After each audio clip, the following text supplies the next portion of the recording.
ये आकाशवाणी रायपुर है। छत्तीसगढ़ी समाचार बुलेटिन के संग संध्या तिवारी के जय जोहार। अब सुनो आज के प्रमुख समाचार। राज्य सरकार है 50% ले कमती वर्षा हुए जिला के जानकारी जिला कलेक्टर मन ले मंगाए है। प्रदेश के जिला मन म ये बखत कमती वर्षा होए के सेती सिंचाई बर बांध ले पानी छोड़े जावत है और आजादी के अमृत महोत्सव के तहत प्रदेश भर में करे जात है कतकोन आयोजन। देश भर में 18 बछर ले ज्यादा के जम्मो लोगन मन बर सरकारी केंद्र मन में मुफ्त में टीकाकरण अभियान चलाए जावत है। आप मन ले अपील है कि कोविड रोधी टीका जरूर लगवाओ। कोरोना महामारी बर कोनो किस्म की कोताही झन बरताओ और ये सरल उपाय के पालन करो। मास्क लगाओ, 2 गज के सुरक्षित दूरी बनाए रखो, घेरी बेरी साबुन ले हाथ धोवाओ। लोगन मन ला कोरोना ले जुड़े जानकारी दे और उखर मार्गदर्शन बर राष्ट्रीय हेल्पलाइन नंबर हवय। छत्तीसगढ़ बर हेल्पलाइन नंबर हवय 104 और 0771 223591। संगे संग राष्ट्रीय हेल्पलाइन नंबर हवय 1075। अब समाचार विस्तार ले। राज्य सरकार है प्रदेश के रायपुर, सरगुजा, कांकेर और बस्तर जिला के जौन तहसील मन में 50% ले कमती वर्षा हुए है उहाँ के जानकारी जिला कलेक्टर मन ले मंगाए है। ऐसने ही राज्य के 18 जिला के 44 तहसील में 50 ले 75% के बीच वर्षा हुए है और 65 तहसील में औसत वर्षा 76% ले ज्यादा हुए है। राज्य सरकार के राहत आयुक्त रीता सांडिल है ये जम्मू जिला के कलेक्टर मन ले कमती वर्षा के जानकारी अवैया 7 सितंबर तक भेजे बर कहे है। प्रदेश के आने जिला मन में ये बखत औसत ले कमती वर्षा होए के सेती सिंचाई बर पानी छोड़े जावत है। पाछू साल की तुलना में गंगरेल बांध में ए बखत 10 टीएमसी कमती जल भराव हुए है। अभी बांध में 15.5 टीएमसी पानी भरे हुए है, जौन ह उखर क्षमता के आधा ले घलो कमती है। उन्हें सोढूर, दुधावा और माढ़म सिल्ली बांध में घलो ये बखत जल भराव कमती हुए है। ए बेरा बांध में 1940 क्यूसेक पानी आवत है। फिर बांध ले 4521 क्यूसेक पानी छोड़े जावत है। जिला के माढ़म सिल्ली बांध में ये बेरा 3 टीएमसी ले थोड़ ज्यादा जल भराव है और बांध में 197 क्यूसेक पानी के आवक बने हुए है। उती महासमुंद जिला के कोडार बांध सहित आने छोटे बांध ले घलो खरीफ फसल पर पानी छोड़े जावत है। जिला के कार्यपालन अभियंता जेके चंद्राकर बताइने की कोडार बांध ले अब तक छोड़े गए पानी ले 21 गांव मन के करीब 7000 हेक्टेयर में पहली सिंचाई पूरा हो चुके है। उमन बताइने की 33 गांव मन में करीबन 9000 हेक्टेयर रकबा में सिंचाई जारी है। प्रदेश के निलंबित आईपीएस अधिकारी जीपी सिंह के गिरफ्तारी में सर्वोच्च न्यायालय रोक लगा दे है। खबर के मुताबिक आय ले ज्यादा संपत्ति राखे और राजद्रोह के मामला में छत्तीसगढ़ पुलिस जीपी सिंह के खिलाफ आने धारा में मामला दर्ज करे है। यही बीच पुलिस ओला फरार घोषित कराए बर छत्तीसगढ़ उच्च न्यायालय में अर्जी करे रहीस। जी हां, जीपी सिंह ला राहत नहीं मिलिस। एकर बाद जीपी सिंह सुप्रीम कोर्ट में याचिका लगाए रहीस। जी हां, ओकर गिरफ्तारी में फिलहाल रोक लगाए के आदेश जारी करेगी है। दंतेवाड़ा जिला में पुलिस डहाले चलाए जावत लोन वर्राटू अभियान के तहत 2 झिन इनामी समेत 4 माओवादी मन आत्मसमर्पण करे है। पुलिस के मुताबिक एमारे एक झिन माओवादी कमांडर ऊपर 5 लाख रुपया के इनाम घोषित रहीस है। उन्हें एक आने माओवादी ऊपर 1 लाख रुपया के इनाम घोषित करे गे रहीस। ये माओवादी बारसूर और कटे कल्याण इलाका में सक्रिय रहीस। जिला में अब तक 110 इनामी समेत 412 झिन माओवादी मन समर्पण कर चुके हैं।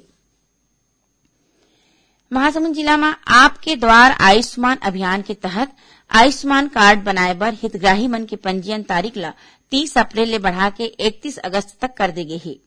जिला के मुख्य चिकित्सा अधिकारी बताइने की आयुष्मान योजना के तहत अब तक जिला में 6,11,000 ले ज्यादा हितग्राही मन पंजीयन करा ले है।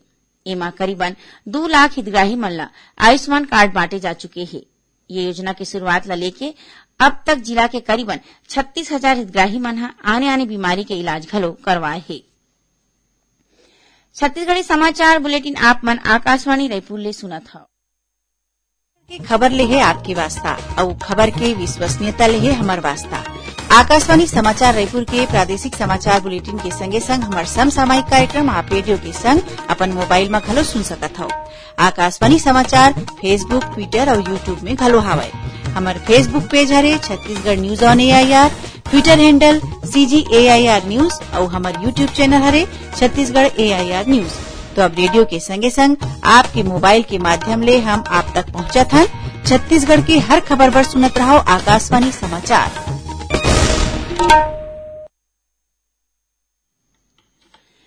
अब आगू बाढ़बो बाचे समाचार कोती।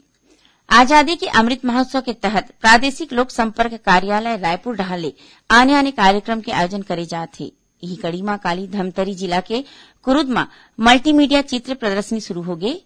कुरुद नगर पंचायत के मंगल भवन में राखे गए ये चित्र प्रदर्शनी के उद्घाटन कुरुद के विधायक अजय चंद्राकर करीन। ये मौका में नगर के स्कूली लइका डहाले बैनर और तख्ती लेके जागरूकता रैली निकालेगी। एकर संग आजादी के अमृत महोत्सव विषय ला लेके रंगोली सजाव और चित्रकला प्रतियोगिता के संग लोक कलाकार मन डहाले सांस्कृतिक कार्यक्रम के प्रस्तुति देगी। कार्यक्रम ला संबोधित करत श्री चंद्राकर कहिने कि ये महोत्सव केंद्र सरकार कोतिले देश के महान सपूत मन ला सुरता करे के एक श्रृंखला है। महात्मा गांधी की अगुवाई में धमतरी में होए नहर सत्याग्रह के जिक्र करत श्री चंद्राकर कहिने कि ये आंदोलन में छत्तीसगढ़ ले घलो कतको स्वाधीनता सेनानी मन अपन योगदान दे रही हैं। एकर पहली अपन स्वागत भाषण में रायपुर स्थित प्रादेशिक लोक संपर्क कार्यालय के अपर महानिदेशक अभिषेक दयाल बताइन कि आजादी के अमृत महोत्सव एक देशव्यापी अभियान आए जेमा नागरिक के भागीदारी सुनिश्चित कर एला एक जन आंदोलन में बदले की कोशिश करे जावत है। ये मौका में उती बस्तर जिला में घलो प्रादेशिक लोक संपर्क कार्यालय डहाले आने सांस्कृतिक कार्यक्रम के आयोजन करे जात है।